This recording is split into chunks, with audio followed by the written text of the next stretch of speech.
रावण के वध के बाद अयोध्या प्रति प्रभु श्री रामचंद्र की कीर्ति दूर दूर तक फैल रही थी। अब वो मर्यादा पुरुषोत्तम कहलाने लगे। हाय गाइस, मैं हूँ शिव और एक छोटा सा प्रसंग हम सबके लिए। एक दिन देवों के देव महादेव को मर्यादा पुरुषोत्तम प्रभु श्री रामचंद्र जी से मिलने की इच्छा हुई, तो माता पार्वती जी को साथ लिया और कैलाश से उतरकर अयोध्या की नगरी चल पड़े। भगवान शिव और माता पार्वती को आया हुआ देखकर प्रभु श्री रामचंद्र जी और माता जानकी बहुत ज़्यादा खुश हुए। माता जानकी ने उचित आदर सत्कार किया और स्वयं भोजन बनाने के लिए रसोई चली गई। कुछ देर आदर सत्कार होने के बाद और बैठने के बाद भगवान शिव ने प्रभु श्री रामचंद्र जी से पूछा, आपके सेवक श्री हनुमान जी ने दिखाई पड़ रहे। तब प्रभु श्री रामचंद्र जी ने कहा कि वो तो बगीचे में हैं। भगवान शिव ने प्रभु श्री रामचंद्र जी से कहा कि हम दोनों भी जाते हैं और थोड़ा टहल के आते हैं, देखते हैं कि हनुमान जी क्या कर रहे हैं। भगवान शिव और माता पार्वती बगीचे की खूबसूरती को देखकर मनमोहित हो गए। एक आम के वृक्ष के नीचे हनुमान जी दीन दुनिया से बेखबर गहरी नींद में सोए हुए थे और उनके खराटों में से प्रभु श्री रामचंद्र जी की ध्वनि निकल रही थी। चकित होकर भगवान शिव और माता पार्वती एक दूसरे की ओर देखने लगे। माता पार्वती मुस्कुरा उठी और वृक्ष की डालियों की ओर इशारा किया। राम नाम सुनकर पेड़ की डालियां भी झूमने लगी। शिव भगवान भी राम नाम की धुन से मस्त मगन हो गए और खुद राम राम कहकर नाचने लगे। माता पार्वती ने भी अपने पति का अनुसरण किया और अपने कोमल पैर थिरकने लगी। शिव भगवान और माता पार्वती के नृत्य से ऐसी झनकार उठी कि स्वर्गलोक के देवता भी आकर्षित होकर बगीचे में आ गए और राम नाम की धुन में सभी मस्त मगन हो गए।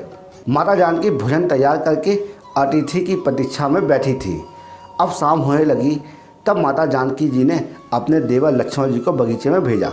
लक्ष्मण जी तो प्रभु श्री रामचंद्र जी के सेवक हैं। जब वो बगीचे में आए तो उन्होंने धरती में स्वर्ग का नज़ारा देखा तो स्वयं को रोक नहीं पाए और वो भी राम नाम की धुन में नाचने लगे।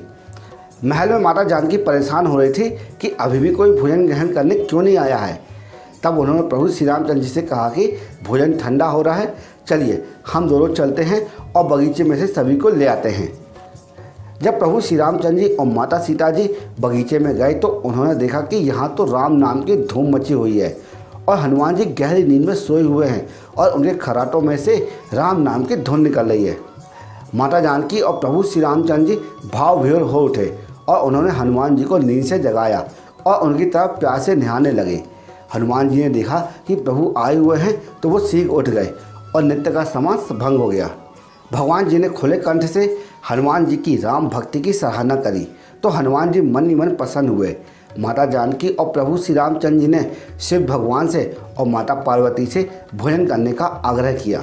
सभी लोग महल में भोजन करने के लिए चल पड़े और माता जानकी ने सभी को भोजन परोसना शुरू किया। प्रभु श्री रामचंद्र जी ने हनुमान जी को एक ही पंक्ति में बैठने का आदेश दिया। हनुमान जी पंक्ति में बैठ तो गए, लेकिन आदत ऐसी थी कि प्रभु श्री रामचंद्र जी के भोजन करने के उपरांत ही सभी भोजन करते थे, लेकिन आज प्रभु श्री रामचंद्र जी के आदेश से पहले भोजन करना पड़ रहा है।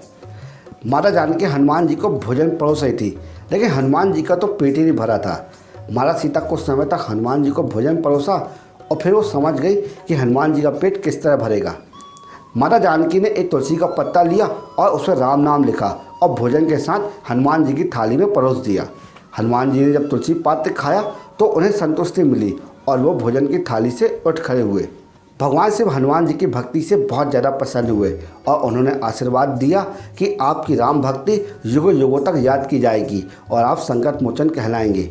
संकट कटे मिटे सब पीरा, जो सुमरे हनुमत बलबीरा। दोस्तों, आपको प्रभु श्री रामचंद्र जी के संबंध में एक छोटा सा वीडियो कैसा लगा कमेंट बॉक्स में हमें जरूर बताइएगा। अगर हो सके तो हमारे YouTube चैनल को लाइक कर देना, क्योंकि हम आपके लिए इसी तरह यूजफुल कंटेंट प्रतिदिन बनाते रहते हैं। जय श्री राम।